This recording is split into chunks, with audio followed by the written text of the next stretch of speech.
everybody. Now what I'm going to be talking about in this video is definitely a little bit more important than the last two videos, but basically what I want you guys to comprehend with the psychology section is I'm going to be breaking down multiple different topics and kind of just simplifying them as much as possible so you guys can really comprehend really what I'm trying to talk about. Now obviously you have more than just the psychology section. You can go back and watch any of the webinars, and I have a lot of psychology talk in there as well. But what I wanted to talk about today is accepting risk, because a lot of the times when we're trading, definitely in the beginning, you may, as a newer trader, just be entering lots without genuinely knowing the risk that's behind it and accepting the risk that you're putting behind the trade. When you can't genuinely accept how much you're going to be able to potentially lose on that trade, it's going to be a lot harder for you to keep your emotions at bay.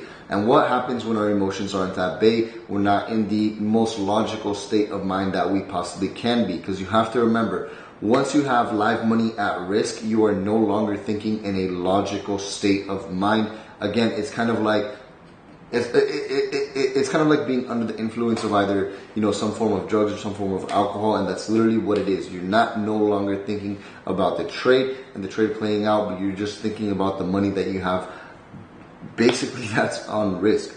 So what I'm talking about when you have to be able to accept the risk that you put behind a trade is, before you even enter your position, right? You already know where you're going to get out if you're right and where you're going to get out if you're wrong. You already have a risk-reward ratio determined.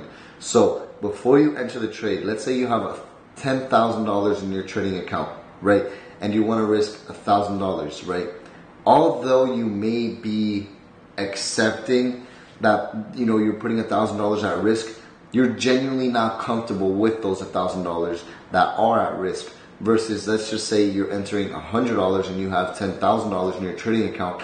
You're going to be more comfortable and more accepting, although you've already made the decision that's how much you want to risk, risking a lot less versus risking a lot more. Now some people are able to risk a lot more and genuinely are comfortable with accepting that risk, but this is something that you have to do before you enter the trade. And again, we do this process of accepting the risk by identifying how much money we have in our trading account and identifying how much money we're willing to lose on this specific trade. Because you have to remember, although we have the edge and we have the probability that most likely we will win this specific trade, we still have the chance of losing. So just in case you do lose, you have to be perfectly fine with losing the amount of money that you're risking on that specific trade.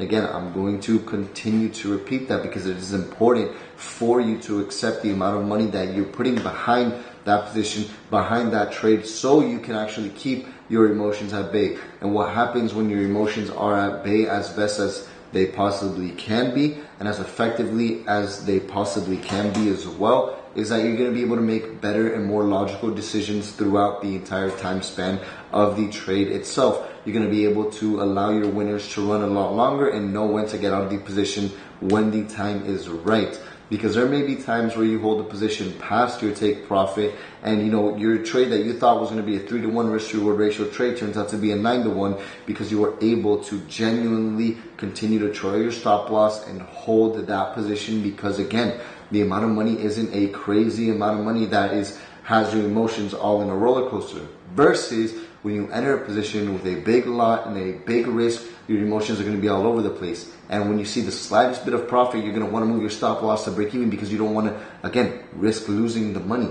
Because we know, let's just say there's a level of support that we identified. We know our stops have to go under support. Some people, when they are not accepting of the risk they're taking, they won't put their stop loss in the right area, causing them to get out of the trade a lot prematurely than when they're supposed to. And then they see price will hit their stop loss, but then go up and continue to take profits right after, because they had the stop loss in the wrong place because they wanted to trade bigger lot sizes. Remember guys, when it comes down to trading bigger lot sizes and risking bigger money, it's all a game about leveling up, right? That takes time. So don't even worry about where you are now. Worry about where you could be in the next 5 years if you genuinely put the right practices into place, if you practice a real risk management system. And again, you have to genuinely accept the risk that you're taking behind a trade. Most people nowadays will see me risking $10,000 on a trade and I'll be completely fine with it. I won't even think about it, because the amount of money that I have in my trading account, plus my experience and plus my knowledge, is what makes me comfortable and accepting that I'm putting 10 grand risk behind a specific trade, behind a single position. And again, it comes down to the concept of risk to reward. If I'm going to risk 10 grand on a trade, it's because I'm looking to make $30,000, $40,000. Now I'm gonna be looking to make $10,000. Does that mean I'm always gonna make $30,000, $40,000 every time I risk 10K? No. Again, and then it comes back to the previous topic that we talked about, the randomness in the market. So you have to protect your capital as much as you possibly can. Hopefully you guys got a little bit more enlightened, but again, before anything, put yourself in a mental place before you place that position and talk to yourself. All right, I have $50,000 in my trading account. How much money am I able to lose? How much money am I okay with losing on this trade? You know what? I think $500 or 1% is sufficient on this specific trade. Then there'll be days where it's like, you know what? I'd be fine risking $1,500 on this trade. And really, it's literally just kind of stepping your toes into the water and really just kind of getting your feet wet with talking to yourself. Because one thing that's also important in trading is, literally speaking out loud and talking to yourself about your own emotions and about what you're okay with and what you're not okay with when it comes to a specific trade. Remember, in trading, when you start leaving like your comfort zone in terms of risk, you're going to start making way less logical decisions. So forget about whatever you see on social media. Oh, I just flipped $1,000 to $6,000 in the span of a week.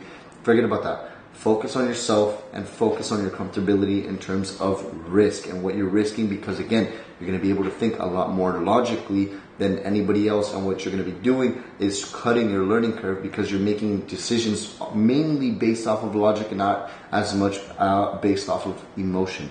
Anyways, I hope this video helped. I'll talk to everybody in the next topic.